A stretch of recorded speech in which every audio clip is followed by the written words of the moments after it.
In 2016, California wife and mother Sherry Papini disappeared for 22 days. When she was found, she told authorities a detailed account of being kidnapped and tortured. Years later, in a stunning twist, Papini pled guilty to making false statements about what happened to her, setting off a media firestorm. Now, for the first time, Sherry Papini is telling her side of the story and revealing shocking new information. Sherry Papini, Caught in a Lie, an ID documentary event, Monday, May 26th at 9 on ID. Set your DVR.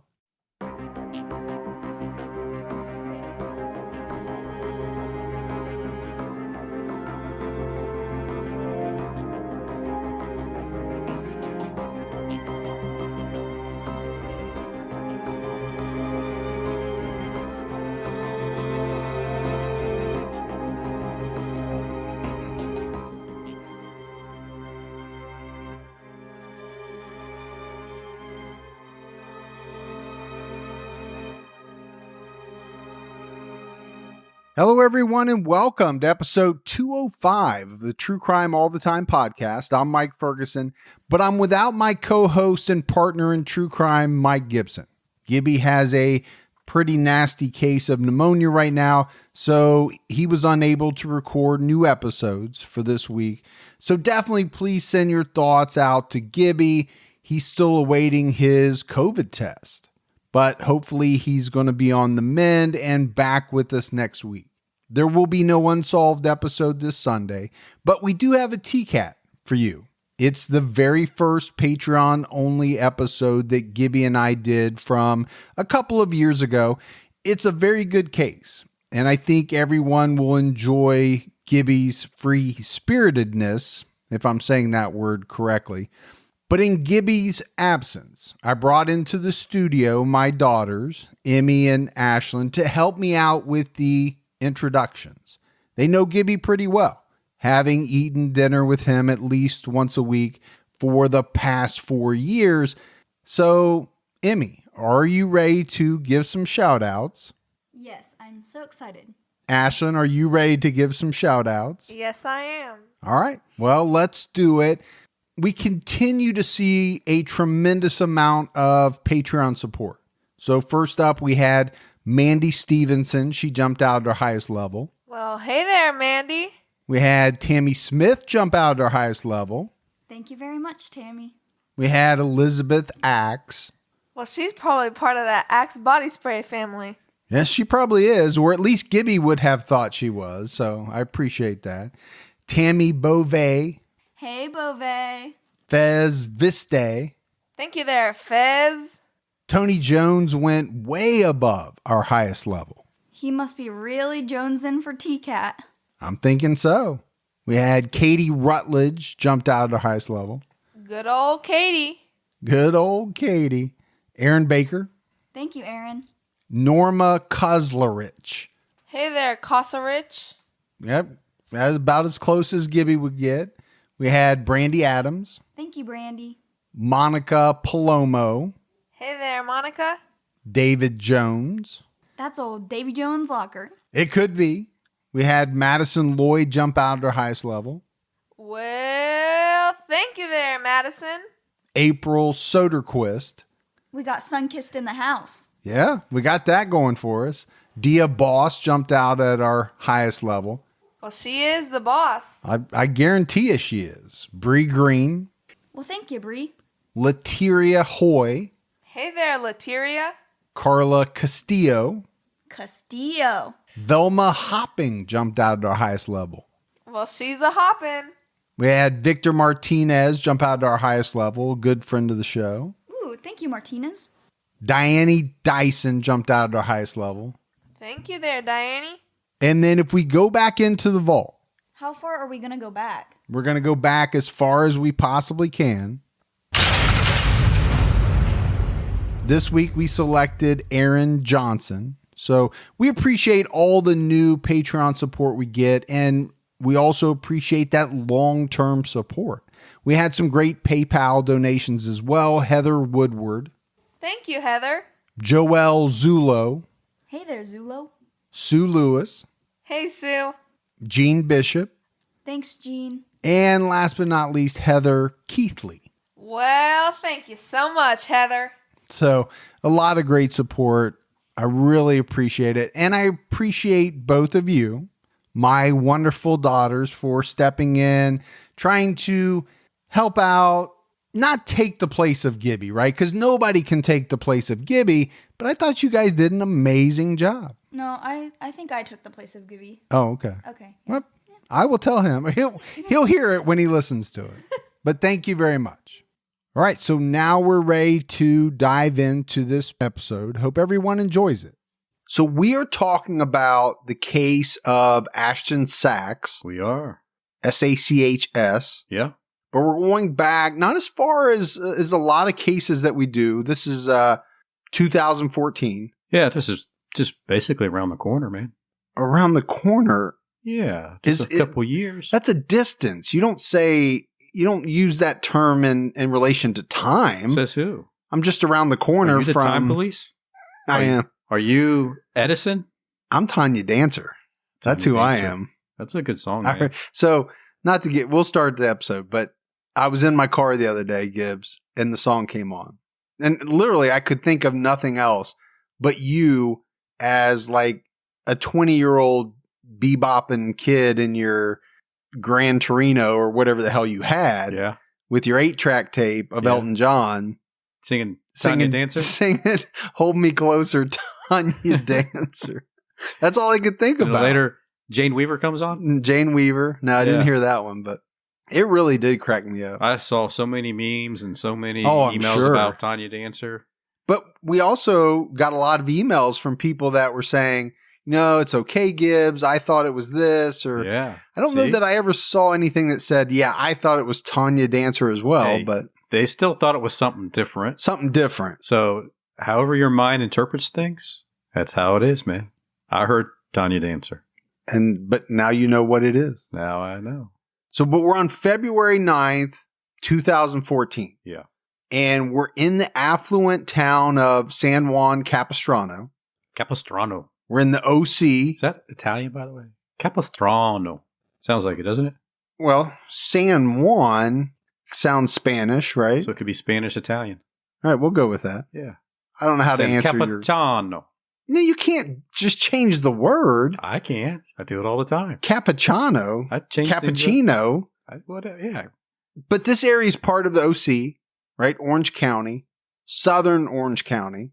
So we're talking, beautiful beaches, lifestyles of the rich and Yeah, famous. it's definitely an opulent lifestyle area. And I like that choice of word. Opulent? Yep. Yeah. I did used to watch Lifestyles of the Rich and Famous Did you? with Robin Leach. Lifestyles of the rich and famous. Probably the best impression you've ever done. Nailed it. Still horrible, Nailed it. but by far the best Nailed impression it. that you've ever done. People right now are like, he did it. He got it. But it's a beautiful place. It is a beautiful place. It really is. Us in the Midwest, we're either scorching hot or we're freezing cold.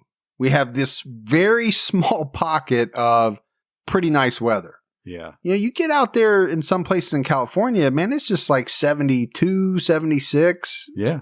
all year round. Not Beautiful, quite, man. but for a big chunk of the year. Yeah. So you have a very successful businesswoman, 54-year-old Andra Sachs, Yeah. and her ex-husband, 57-year-old Brad Sachs. They're sleeping when a home invasion occurred at this nice hillside mansion that they lived in. Yeah. Nice little spread. Now, they were divorced. Yeah. They were. But like a lot of divorced couples down the road, you got kids together. So sometimes you come back to each other. You reconcile. So what happened was an armed killer entered the house with an assault rifle and started shooting. 20 rounds. And that's going to be loud. I would think that would be really loud. I mean, if you've got neighbors, which they did, Yeah, they lived on a cul-de-sac. that's something that is going to be heard. Yeah, And so, you're going to have people calling the police, and that's what happened. right. According to Andra's and Brad's 17-year-old daughter, Alexis, she heard someone slamming open the door, and then she starts hearing gunshots. And it would turn out, Gibbs, that this was a very scary scene. I mean, these were some brutal killings. And apparently Alexis hid in her bed under her covers, just waiting for this gunfire to stop. I can see that, being nervous. You're hearing, Oh, you'd be pop, scared pop, to pop, death. pop. Yeah. I mean, first you hear the door slam open. You're thinking, who is that? Right? Because we're all in bed. Everybody's in bed sleeping for the night. What the heck is this? And then they hear a pop, pop, pop, 20, almost up to 20 times. And we're going to get into who was in the house and all of that. Yeah. But I mean, that would freak me out, wouldn't it? I mean, think about it. As a kid, that would freak you out, trying to figure out, are they coming here next?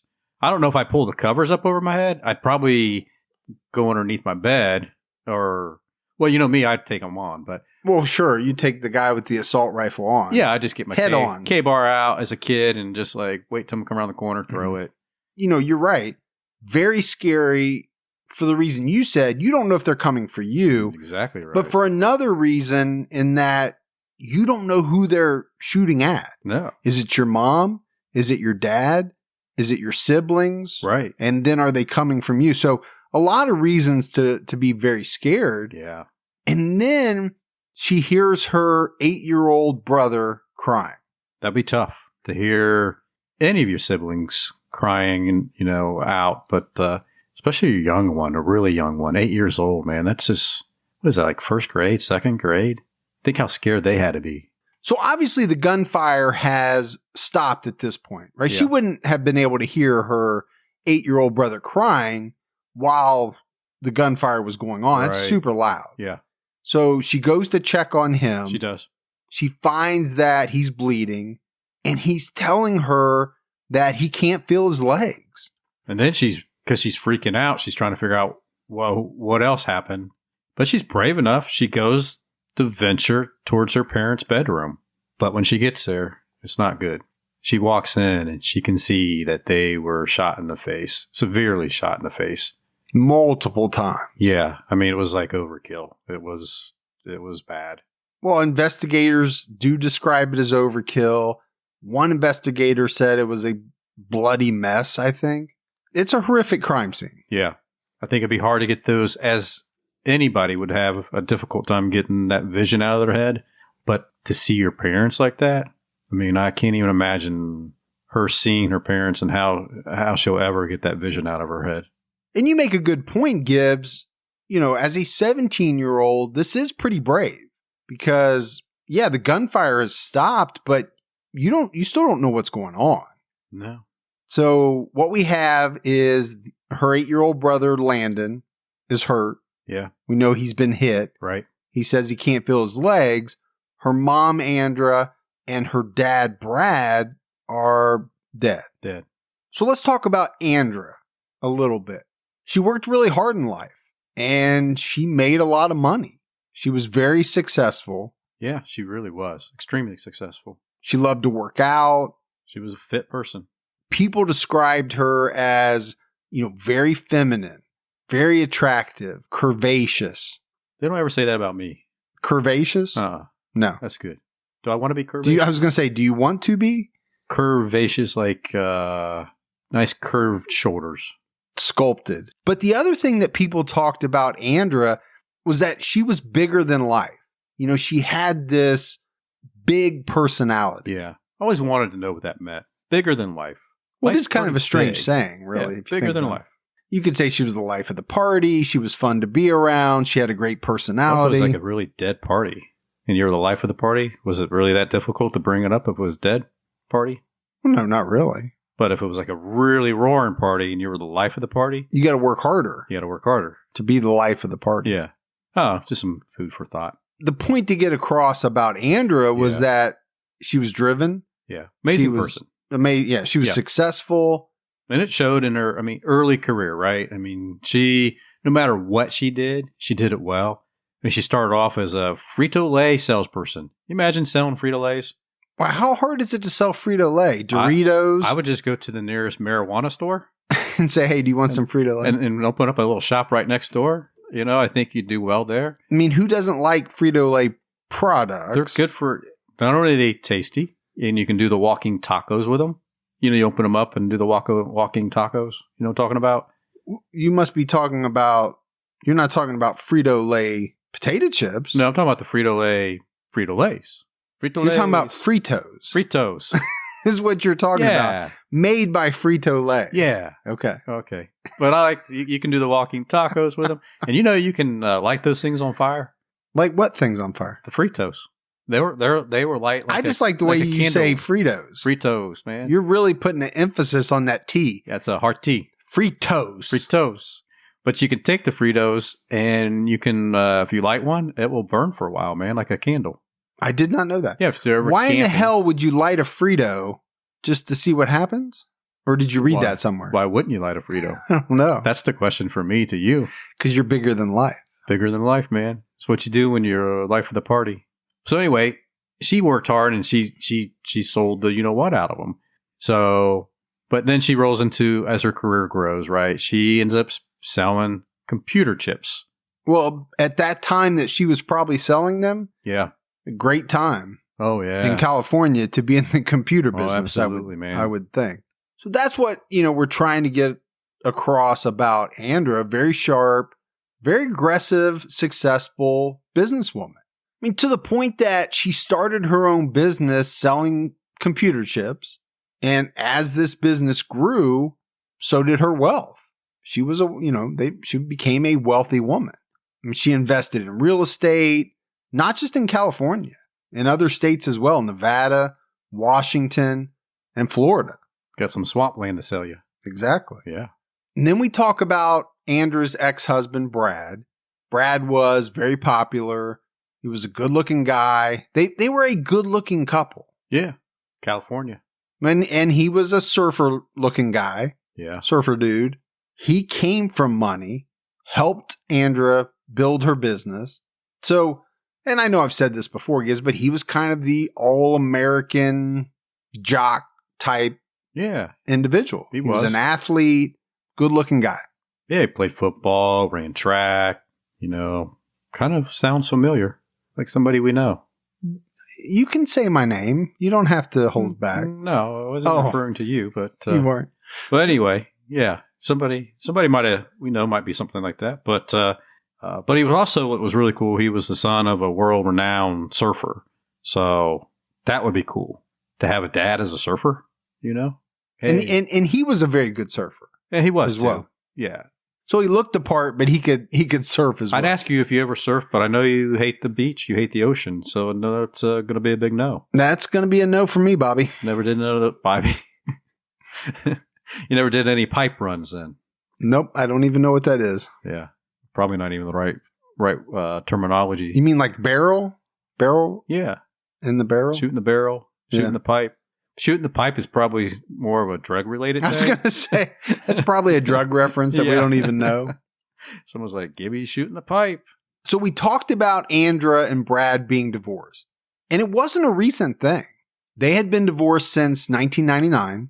Why do I want to sing Prince's song? 2000? Party like it's 1999? Uh-huh. Is that what you... Okay. Yeah. Do you think you would even know the words? Is really the question that comes to mind. No, just the 1999 part. Okay. Yeah. I think Party like it's 1999. you got that part right. That's all I'd have. I just repeat it. But 15 years they had been divorced Yeah. when these killings occurred.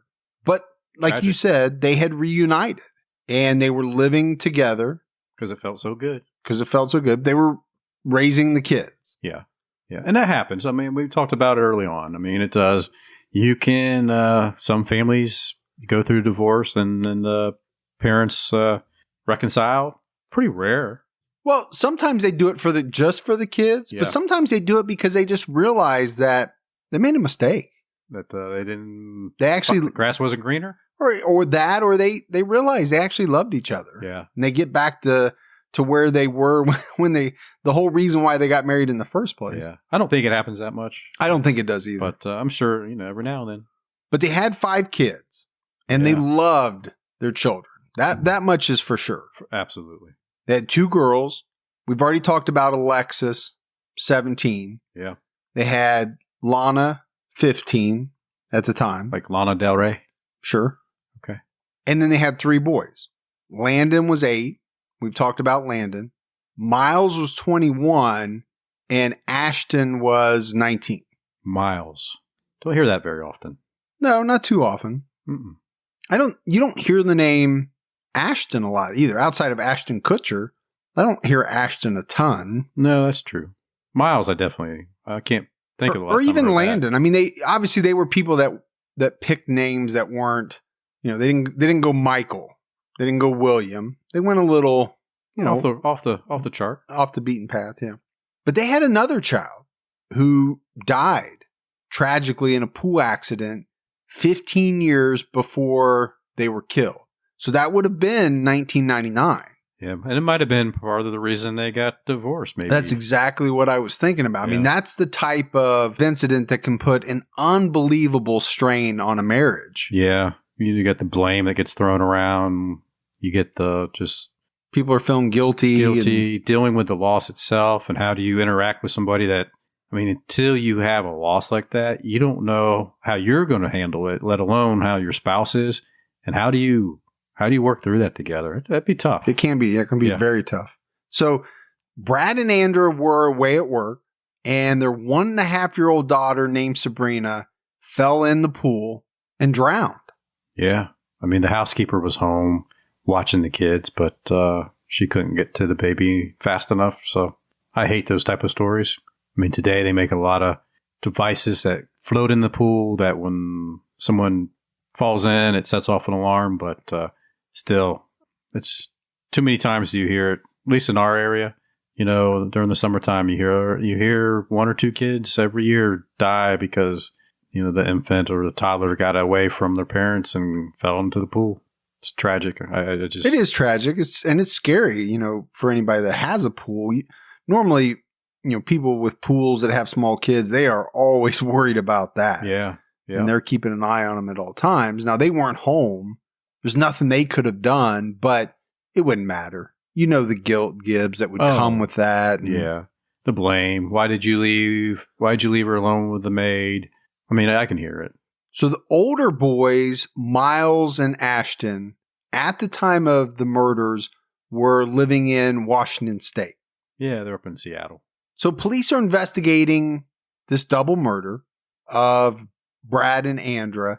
They're trying to figure out, who would have done this to these people, Gibbs, that were apparently well-liked by everyone, popular, successful. Yeah, I mean, just a good, hardworking family. But they did have some business dealings in the past that went south. They were involved in some litigation. Yeah. Well, look, if you're going to be successful in life, especially in owning your own business, especially in the computer industry, you're not going to always make everybody happy. You're out trying to outbid people. You're out, trying to find ways to reduce costs and increase profit. People are going to get a little upset or a lot upset. Well, I think anytime you're successful, at some point in the path, you're gonna have beefs. Yeah, There's just no you way might around have it. to step on top of somebody sometimes to get a little higher. Most people do that are extremely successful. Yeah, they're okay with that, That's why you and I are not extremely successful and are not being sued on a regular basis. We don't have anything. There you go. And we're not willing to step on everybody in front of us. Now, I normally go ahead and lay down. Lay down. Yeah. Go ahead and step on me. Just go ahead and step on me. Use me as your stepping stone. That's right. Here, let me get on all fours. There you go. So police have to look at that. And they actually had the older boys prepare a list of potential suspects, people that in the past had some type of problem with either Andra or Brad or both. Yeah, and they came up with like 2 pages. 2 pages of names. Potential suspects. Yeah. So People had a beef with their mom or dad. well, that tells you something. That's a lot of... Not that they were bad people, but they were involved in things where they were going to make some, I don't know if enemies is the right word, but Yeah. But I don't think I could come up with a half page for you. I could come up with a half a page maybe. maybe. Of people that, want you gone. Yeah. Your name would be first and then Your wife's. my wife, and then you go from there. Yeah. Just kind of take it from there. My neighbors Yeah. And I'd write really big to get a half to page. get a half page. Yeah.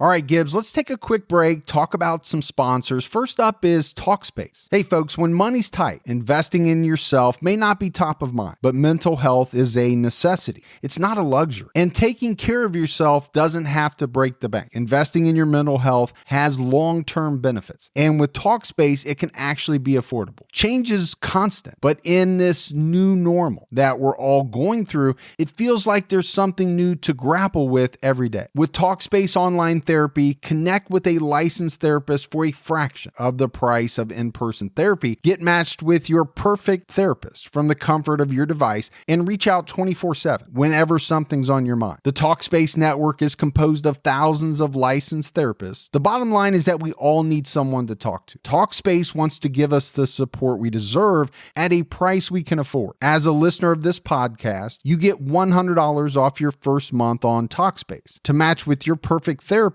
go to Talkspace.com or download the app. Make sure to use the code TCAT to get $100 off your first month and show your support for the show. That's TCAT and Talkspace. And next up, Gibbs, is Aurora. Sleep better naturally. Aurora features premium Sri Lankan latex and wrapped coil springs to provide contour and a touch of bounce for supportive sleep throughout the night. The secret to your best night's sleep is first losing the memory foam. Upgrade to Aurora's natural and sustainable latex tapped from real rubber trees. With an Aurora mattress, you get neutral spine alignment, so no sinking or pulling on the natural curve of your back. They have a best in the industry 365 night trial. No questions asked. If you don't like it, they'll take it back. Even at day 364, free shipping and returns and a forever warranty. I bought my daughter an Aurora mattress and she will not stop talking about it. She says it's so much better than what she had before and she can tell it in her sleep. And the impact of buying an Aurora mattress is tenfold. Every time you choose Aurora, know that 10 trees will be planted to restore forests in Kenya, Uganda, or Tanzania. This is a superior product and an amazing mattress, so check it out. And we have an exclusive listener-only offer for you. $350 off plus 100 trees planted with your purchase. Sleep better knowing you just planted a small forest. Use discount code TCAT at aurorasleep.com.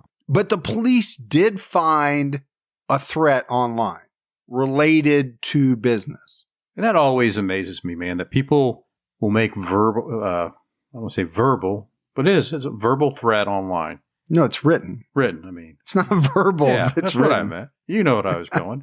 But people make a written threat and put it out there because once it's out there, you can't get rid of it, man. Well, and you know for a fact that police can figure out who you are. Yeah. Nobody's really anonymous on the internet. Yeah, people think that they can send these through fake email accounts. They'll figure out who you are. They can normally track that stuff back pretty easily. Police did find something online, a posting that they considered to be like a threat. I can see it that way. Yeah, I think you could. It read, frankly, Andra and Brad are exactly where they belong. 6 feet below the surface, being cannibalized by the same insects who they had their tenants live within their rentals. So we talked about them investing in properties all over the country, Gibbs. They had rental properties. Yeah. And apparently many. Somebody who lived in one of these was not happy with it. Not a happy tenant. Maybe they didn't like the repairs they did. Maybe they didn't like Maybe they got kicked out. Evicted. Yeah. They weren't happy about that. But investigators would find several people, Gibbs, that were angry with the couple because they say that they were ripped off by them. And these were people that potentially wanted to even the score. So they had to be looked at. Yeah. You know what? I mean, I've had rental properties before, and it's tough when you're the landlord. You can't make people happy all the time. People come to you with all kind of stories of, why they can't pay this month, but they don't remember you still got to make a payment as a landlord. Sure. Unless you, got it all paid off, you're making a payment each month. Which most people don't. No, exactly. So you need their rent money to make your payment on the place they're living in. So when they come to you time after time with a story, it's hard to be sympathetic because, look, I can't dig into my money to pay your rent so I can make my payment on the place. You pay, you stay. You don't pay, you go. And police found other postings online that were essentially, Gibbs, saying that people were happy that these two individuals were dead. One said, "I have peace of mind while you hide behind your gated home with a dog patrolling the yard because you have screwed so many people over." Another said, "You will have to answer to God for the evil, black-hearted witch that you are. Karma is a bitch." Wow, that's pretty strong, man. That is strong. Wow. I mean, there's no doubt about it, Gibbs. There were people that were extremely upset with Andra and Brad. Because, some of these postings were older while they were still alive. Yep. Obviously, the first one we read was after they had already been murdered. And remember, the boys had a list of people that stretched 2 pages.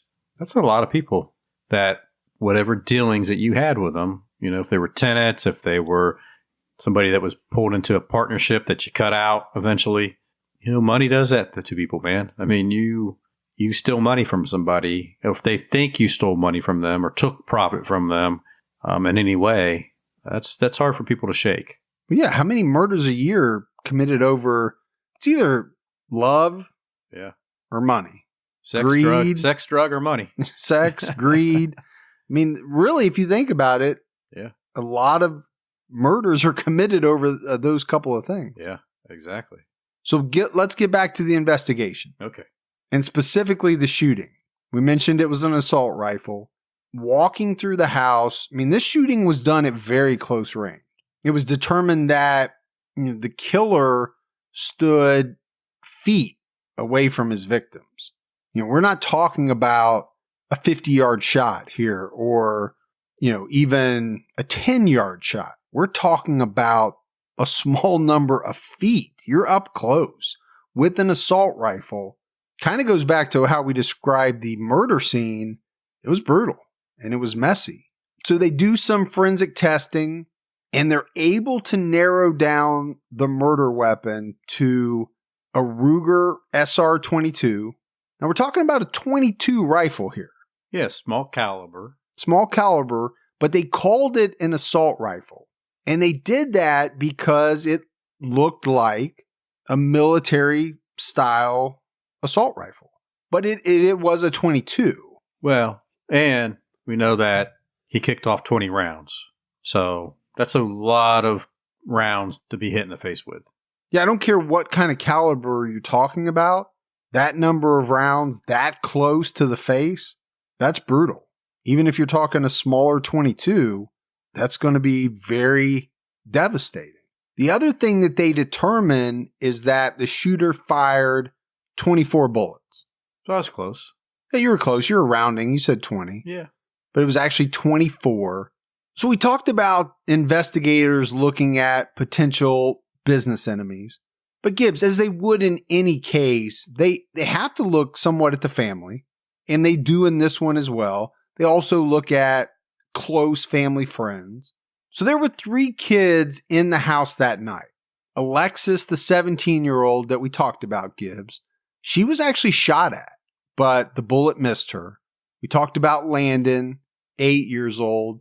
He was hit, seriously wounded. And then Lana was 15. She was in her bedroom on her bedroom floor. She was not shot at. Scary times, though, because they're hearing the noises, man. For all 3. Yeah. Landon, because he was, severely wounded, but the 2 girls as well had to be scared to death. Now, the 2 oldest boys, Ashton and Miles, both gave alibis to police, and their alibis were that they were both 1,200 miles away, up in Washington State. They were at college, and they were both at college to learn how to manage properties, right? To get some business experience so they could work in the family business and at least in the rental part of the business. Miles Sachs, the oldest, he said at the funeral, "Andra, I've never met anyone like you. Even though you're my mother, I can't help but feel that we had a relationship with one another, which I never knew had even existed." But it was said, Gibbs, that Ashton, although younger, was known as the smarter of the 2 boys, older boys. And at the funeral, he said The most important thing to them was just the family, all of us, and they loved us all so much. And he talked specifically about his dad. He said he did everything so well. He was so well-rounded. He was the only person I've ever met who could do as much as my mom. They were just absolutely perfect for each other. They were the perfect team. And then in talking about his mom, he said she was just an incredible person. And she did more in her 54 years than most people can do in 10 lifetimes.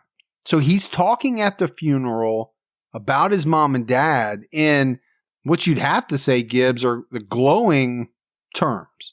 You know, he's praising them. He's saying that they were great. They loved all the kids.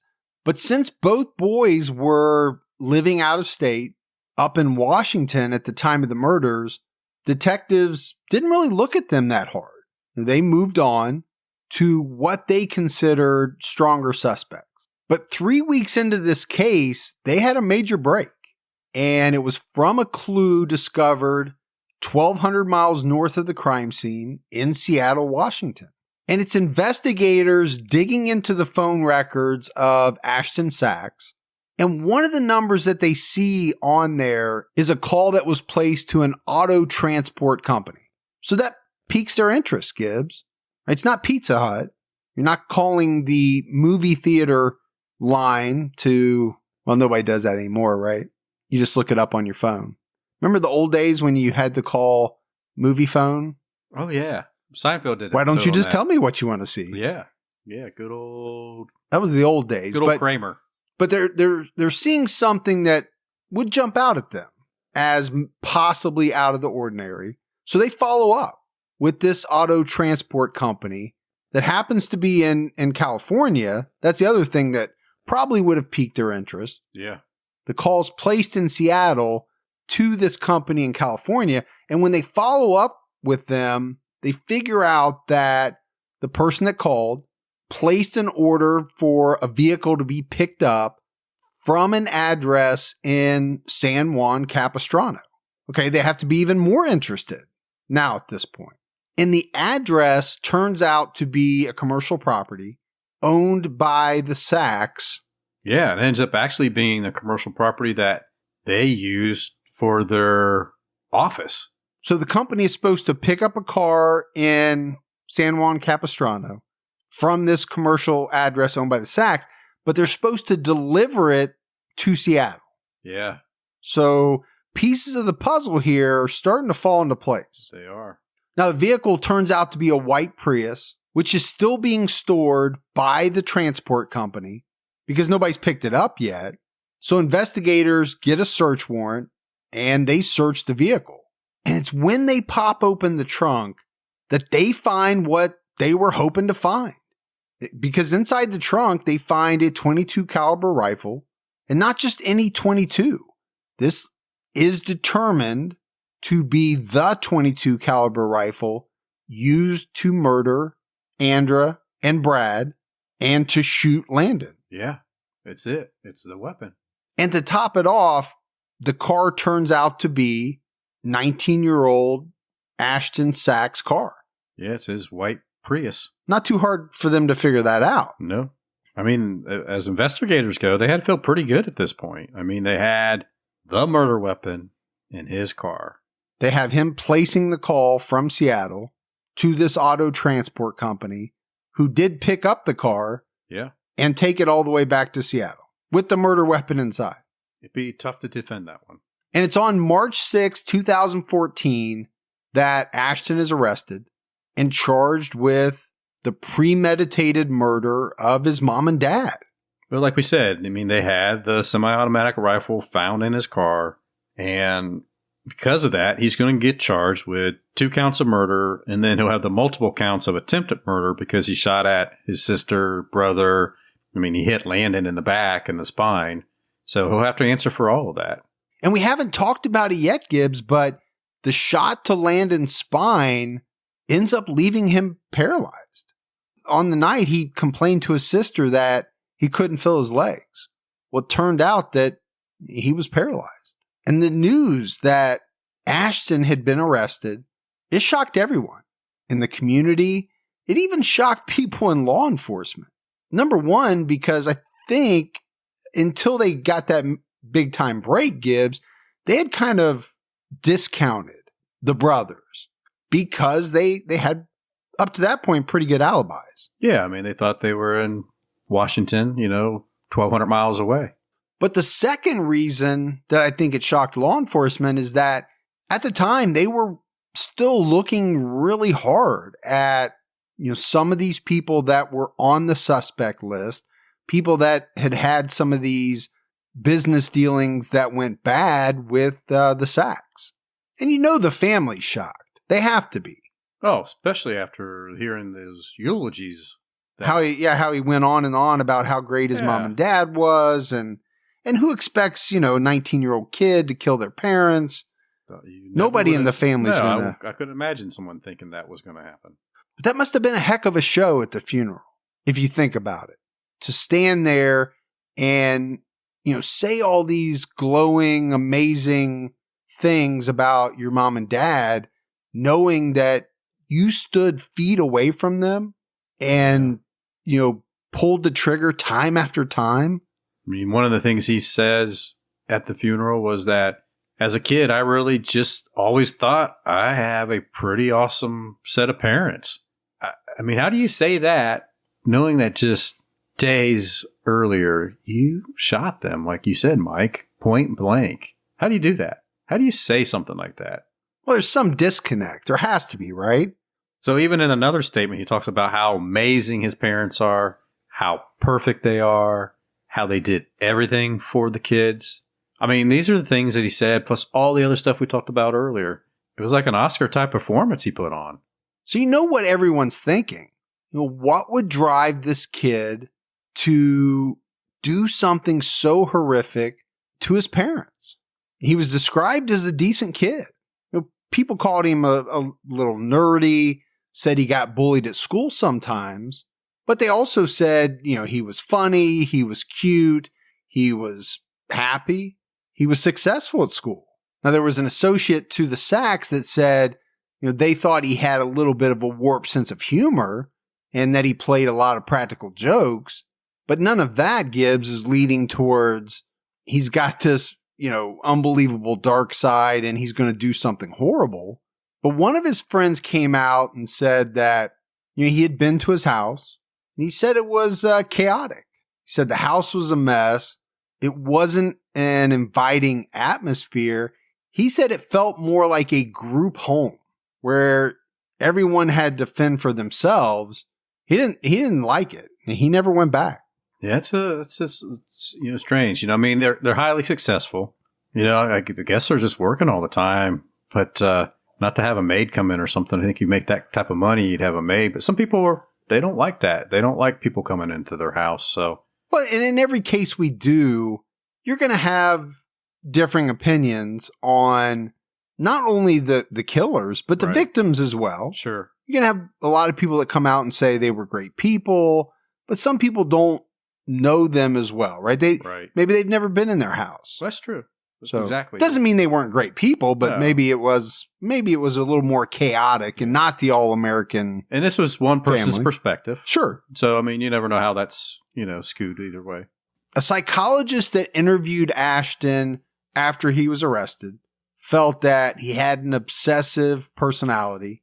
That coupled with the fact that he smoked a lot of pot, and apparently he played this video game a lot called League of Legends. Yeah, and it would come out eventually that he logged over 1,200 plus hours playing this video game. Man, I mean, I thought I played a lot of video games. Yeah, that's a lot, man. That's like, 50, 60 days in a row? It's like 57.5 days in a row, man. Like full 24-hour days? Nonstop, just, yeah. I mean, obviously he took breaks, but that's a lot of time. Yeah, I mean, that's like coming home from school and going immediately to your game and staying on it all day. I mean, the rest of the night until you went to bed. Get the kids away from the video games, guys. No, man, I love video games. 1 hour a night during school, 2 on the weekends. That's it. Stop it right there. Pull the plug. You know that your son plays way more than that. Get him outside, man. You act like super dad. Get him You're outside. not limiting his play. Get him outside. You know what, though? I don't play. I know you do. You play a lot. I do. I like video games. Always have. I played when I was younger, Pong. back and forth. Got into a little Atari. In high school, they came out with Pong when you were in high school. Yeah, right. I'm not that old. Anyway, no, I just never got into it like a lot of people did. So, I could sit down and probably play pretty decent if I had to. I don't think you could. You don't think so? No. I got good People that say hand-eye that coordination. People that say that turn out to be The worst? Yeah, when you say you haven't played, no, you're not going to be good. I could be really good at Madden. I know I can pick a good team and I can make those passes. The kids nowadays, They number one, you wouldn't score. yeah. You probably wouldn't even move the ball. They'd eat me up with They would eat you alive. Yeah. Because, just like we talked about, they are playing nonstop. They got some mad skills. They get so good. Yeah, I kick their ass outside though. Come on outside. Can you not? You really shouldn't be kicking little kids' asses. Well, It's frowned upon. okay. I would Outside, that's like physical violence. You shouldn't do that. I would outperform them. You mean on the foot, like real football? Yeah. Okay. Yeah. That I get. Yeah. You said you would kick their Kick their asses ass. outside. Come on, you little boy. Come here. Kick your ass. Don't let allergy season slow you down. Get common allergy meds for as little as $15 with GoodRx. So you and your family, pets included, can stop allergy symptoms before they start. GoodRx is free and easy to use. Just search for your prescription on the website or the app, compare prices, and get a free coupon to show your pharmacist. Save at over 70,000 local pharmacies nationwide, including Walmart, Walgreens, CVS, Publix, Kroger, and many more. Check GoodRx before every trip to the pharmacy to save up to 80% on both brand and generic medications. And did you know GoodRx rewards you for saving money too? Join GoodRx Rewards today and earn points every time you use a coupon. Remember, GoodRx is not insurance, but works whether you have insurance or not. And it could be your insurance copay price. I've been using GoodRx for years, and I can't tell you how many times I have saved money even with my insurance. Stop allergies before they start and save big on allergy medications this season with GoodRx. Go to goodrx.com/TCAT. That's goodrx.com/TCATT. You know, once the temps start rising, I realized I was back in the same worn out rotation. Same tank, same shorts, same everything. So I gave my daily uniform an upgrade with Quince. Their pieces are easy, elevated, and somehow make me feel more put together without even trying. Like they're 100% European linen shorts and dresses from $30. Luxe swimwear, Italian leather platform sandals, and so much more. The best part, everything with Quince is priced 50 to 80% less than what you'd find at similar brands. By working directly with top artisans and cutting out the middleman, Quince gives you luxury without the markup. And Quince only works with factories that use safe, ethical, and responsible manufacturing practices and premium fabrics and finishes. I'm getting ready to stock up on shorts for summer from Quince, and I know they're going to be amazing because everything I've ordered has been of the highest quality, and the prices are amazing. Treat your closet to a little summer glow up with Quince. Go to quince.com/TCAT for free shipping on your order and 365-day returns. That's QUINCE.com/TCATT to get free shipping and 365-day returns. Quince.com/TCAT. But this is what the psychologist thought was not for the reason why he killed his parents, but added to the issues that he had. Right. Because it would come out in the investigation that his mother, Andra, said at one time Ashton tried to harm himself, self-harm, after breaking up with his girlfriend. He did it by taking a bunch of pills. Oxycontin. Which we know to be pretty strong. Yeah, if you're going to take a bunch of Oxycontin, especially if you chew them up, watch out. Is that worse if you chew them up? Oh, yeah. Is it? I didn't know that. Oh, it gets into your system that much faster. But it must have been pretty bad. He was in the hospital for 3 days. Yeah. And it was just a few months after he got out that he went off to college. Yeah, and during that time, they never got him any help. He never saw anybody. You know, he didn't go to a psychologist and talk about it. He just came out, I guess after they pumped the stomach and allow his body to recover, he came home, hung out for a little bit, and then I'm guessing he played more video game, and then went up to a community college up in Seattle, which he didn't do that great at either. He didn't. He's probably playing video games all day long. Grades. He didn't really excel. So maybe he was still depressed and didn't really ever get over the fact that he had this breakup. So Gibbs, we talked about the fact that Ashton Sachs was arrested. What we haven't talked about yet is the fact that he confessed to the murders after being arrested. But at some point, he starts to say that it was a murder-suicide. That was his intention. That becomes his defense. And it's 2 years later, after the murder, after the arrest, that the prosecution is preparing for trial, and they start really taking a look at the tapes from his confession. So it's investigators on the tape, and it's not just Ashton. They're meeting with both Ashton and Miles, because at this point in time, when this tape is made, Ashton has not yet been arrested, but they already have all the evidence, and they know they're going to arrest him. Now, at some point during the interview, Miles leaves, and it's just the investigators and Ashton. And they're talking to him about, what should happen when they find the killers. Ashton says, I think they should go to prison for the rest of their lives. And then the investigators kind of start to hone in a little bit, because they say to Ashton, we just want to make sure that you're saying you were in Washington at the time of the murders. And he says yes. And they ask him, when was the last time he was at John Wayne Airport?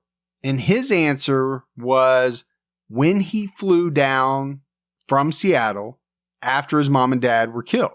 And one of the investigators says, Gibbs, so if we were to see you on video on February 9th in John Wayne Airport, what would you say about that? And he says, flying out? No. And they basically call him out. They say, we've got all the evidence we need. There's no reason to lie to us. And he stops talking. And that's the point where they arrest him. They read him his rights. And he didn't ask for a lawyer. And very quickly, he starts to confess. And we're going to play some audio of the confession, part of the confession. Yeah. It's really hard to hear, especially in parts for Ashton. He's almost at a whisper. Yeah, he really is. I mean, you have to really turn it up and listen closely. But there's some good parts in it, so that's why we want to make sure we play it. Yeah, you won't be able to understand all of it, but we wanted to play it so you get a sense, and then we'll come back and kind of walk through it. Yeah. I was just, my heart was beating really fast. I wasn't like normal. I wasn't normal at all. What weapon did you have with you? A gun. Explain to me what you did first. My parents went first. You saw your parents in the bed. Then what? Oh, it was locked up. I'm sorry, I can't hear you. I just walked up and started shooting. In which direction? At them? And then what did you do? He left me around, ran out, walked past the lane and shot towards him. Just ran downstairs to Lexi's room. Shot at her once. Then ran. Tell me what's going through your mind as you're shooting at them. I can't remember. I'm just not myself. I don't know. I was something. Just. Describe your relationship with your mom, Andra, for me. We saw that she was like the only person in the world who really I could trust. She could help me. How about your dad? He never really liked me. I just let him. He never thought. He was always mean to me and tried to exclude me from things. What was it that made you come to the conclusion that what you chose to do was your only option? I just thought I had to do it. So, it's like they couldn't say before I killed myself. I felt like I should die. Now, at the time of this interview, police have already put the pieces of the puzzle together. They know that Ashton bought the gun weeks earlier in Seattle and that he drove 18 hours straight to get to his parents' house. Apparently, Gibbs, he only stopped to go to the bathroom once. Right. The rest of the time, he pissed himself, man. To save time. Yeah. Nobody ever heard of a water bottle, I guess. Or a Gatorade bottle. Or a Gatorade bottle. Makes it much easier. Yeah. I prefer the wider mouth bottle, sure. Right. You said water bottle. Well, I get the all right, go Voss. ahead. Yeah, go ahead and backtrack now. No, I get the Voss water Sure. bottles. They had the bigger mouth on it. Yeah, you didn't say that at all. So, But they start to question him about what he was thinking when he started that drive from Seattle to Orange County, and he answers them, shoot them and then kill myself. And when they ask him what went through his mind as he was shooting, he says, I couldn't even remember. It was a rush. I was not myself. I was something twisted. kind of like an out-of-body experience. That's the way yeah. he's describing it. I don't know how to describe it. My heart was beating really fast. I knew it wasn't normal. It was silent. I walked around for 10 or 15 minutes, went upstairs. I went into my parents' room first, shot at them. I left the room, walked past Landon's room, shot towards him. Then I ran downstairs to Lexi's room, shot at her once, and ran. So in the interview, he goes on to say that he got back in his car. He drove to the commercial building that we talked about. He took a cab to the airport. This is around 3:15 in the morning, where he played on his laptop. Yeah, till his flight back to Seattle was ready to take off. Didn't seem like he was probably too broken up about what he had done. No, I mean, you figure the flight back to Seattle probably didn't take off till, if it's the first flight, it wasn't probably till 6. So he sat there for close to 3 hours just playing on his laptop. But in the interview, they ask him, why did he do this? Why did he kill his parents? And you heard the beep. He says, I was so fucked up because of my parents. He told investigators that he was the least liked kid of the bunch. Yeah, he said they didn't trust him. They favored the other kid. He had all kind of reasons behind it. Said his mom and dad didn't like him. They didn't want to spend any time with him. When they're listening to this tape, this is 2 years later, because they're trying to combat this defense of, it was intended to be a murder-suicide. Right. But they had asked him some questions in the original interview that were going to be very important. Yeah, I think it's pretty critical, when you're talking about what type of defense he's trying to lay out. And one of those questions is, why were you wearing gloves? And he answered, don't know, in case I touched anything. And they said, what would have happened if you weren't wearing gloves? And he says, fingerprints. And I like how the detective here kind of walked him right into this. So if you were going to kill yourself, why would you ever care about leaving fingerprints behind? Wouldn't matter. If you're doing murder-suicide, you don't need to wear gloves. It's not important. The only time you wear gloves is if you're trying to keep yourself from being caught. If you don't want your fingerprints, your DNA to be picked up by anything, you're wearing gloves. Now, investigators saw a lot of similarities in this case to that of the Menendez brothers. And some of the family members would say that Ashton was very fascinated with the case of Eric and Lyle Menendez. So you look at Gibbs, the eulogy, to laying the blame on the parents for the reason for the murder. Yeah. Giving suspects that were business associates. Yeah. It's a lot of the same things. And I think an interesting fact that I read in one of the articles was that he was so obsessed with that case that his senior paper that he wrote, so he wasn't a great student, but one of his best grades he ever got was his paper on that case, that trial that he wrote. And he was so happy about it that, he told his parents, look, I got this great, I finally got an A. And the parents were like, okay. They weren't as excited as he was, but I guess he was just super obsessed with that case. And like you said, it shows and they can see similarities. So I think, he learned from that case on what he thought would be the way to do it right. Well, investigators also found some things in his internet search history. He looked up information on the insanity defense. He looked up things about parole, consequences of attempted murder and felony murder. I mean, these are all beforehand. It's pretty incriminating. Yeah, I mean, it really is.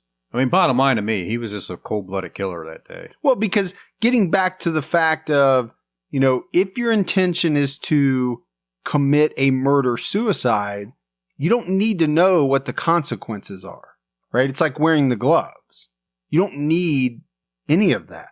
So all of that points to the fact that he had no intentions of dying from suicide that night. Right.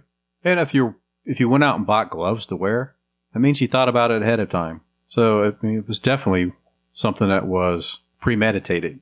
So as they get into trial, Ashton has a public defender, but he fires the public defender and he decides to represent himself, which we talked about before, Gibbs. Doesn't usually work out very well. But then he surprises everyone by pleading guilty. And the judge even warns him, that if he does this, he's never going to get out of prison. But he goes on to say that he did intentionally kill with premeditation and deliberation both Brad and Andra Sachs. So he's ultimately given multiple life sentences, a couple of which Gibbs were life with no possibility of parole. So he's never getting out. There's no doubt about that. And then on top of that, he got almost 100 years tacked on for using a firearm and other special circumstances. Yeah. So he will die in prison. But this is a case that is very hard for me to figure out. A wealthy family, seems like they have it all, but you have this kid that feels like he's not loved, at least in his words, right? We're going by what he says. And that's the reason why he would drive from Seattle to California, set up this elaborate plan to murder his parents. It just seems too extreme for me, man. It just doesn't make any sense. But no. A lot of the things that we talk about don't make sense. You can't make sense out of them. No, you can't. I mean, I'd like to find a happy ending to this, but there isn't any. It's tragic all the way across. And we know that as far as the rest of the family goes, Miles, the older brother, will take over the family business. He had to battle an aunt a little bit over the company and the funds, but he would eventually win. And then he would also gain custody of his 3 siblings and will always have to take care of, at the time, 8-year-old Landon, that is paralyzed from the shot that he took in the spine. Tragic for that family to lose both parents, and then your brother is sitting in prison for the rest of his life, knowing that he did that, but it's still your sibling.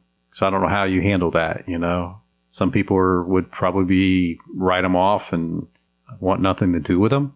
And then other people, they're going to say, it's still my sibling. I still have feelings for him. I just don't know. I don't know how they feel, but just tragic. It really is a tragic case all the way around. But Gibbs, that's it for the case of Ashton Sachs. We got some voicemails, so let's listen to those.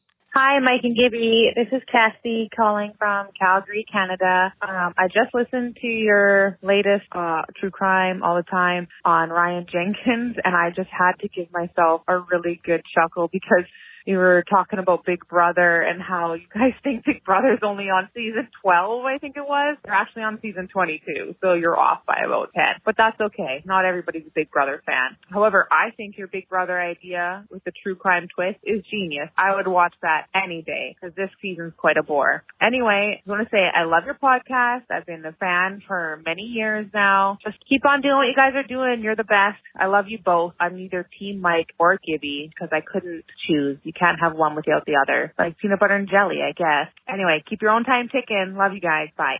Well, thank you so much. We appreciate that. Yeah, if Gibby and I had the money, we would start that reality show ourselves, and we draw from a pool of TCAT listeners. We just have however many people they have on Big Brother. It'd be TCAT fans solving mysteries. It'd be like an adult Scooby-Doo. Hey, Mike and Gibby. This is Julie Beauregard from Carson City, Nevada, not Nevada. Just calling to say I love you guys' podcast. I've listened to every episode. I'm going through them again. Huge Gibby fan. Love you guys. You're great. Keep up the good work. Well, thank you very much, Cassie. And Gibby will love to hear that. You know how much he loves to hear his supporters give him shout outs. If you could see his face in studio, it just lights up. Hi, it's Heather in Manhattan, Kansas. Just wanted to let you guys know that I'm really enjoying your podcast. I just discovered it probably about 2 months ago, and I've probably listened to maybe 60 episodes so far. I just listened to the episode about the 2 cases that were made into laws, that they brought laws about. And I asked my husband, because he's from Florida. He actually grew up in Crystal River, which is right next door to Homosassa. And he was 10 when little Jessica was murdered in Homosassa. And he said that it was a huge deal. You know, his grandma sat him down and was like, you can't go with strangers. All of these schools and everything like that were on high alert. And I thought that was very interesting. He said that nobody in that town will ever forget her name. And it's very sad, but I'm glad that it brought about a law like it did. And just wanted to say, keep up the good work. And I'm trying to find your True Crime All the Time Unsolved podcast. It's not on Audible anymore, so I'll try to find that. But thanks. Have a good day. Keep your own time ticking. Well, we appreciate that voicemail. Yeah, the TCAT Unsolved podcast, pretty easy to find. It's out there. Now, if you're looking for episodes that are older than 6 months, those are only on Stitcher Premium, but they have a free 30-day trial. And a lot of people use that to binge, to get caught up. All right, that is it for another episode of True Crime All the Time. So for Mike and Gibby, stay safe and keep your own time ticking.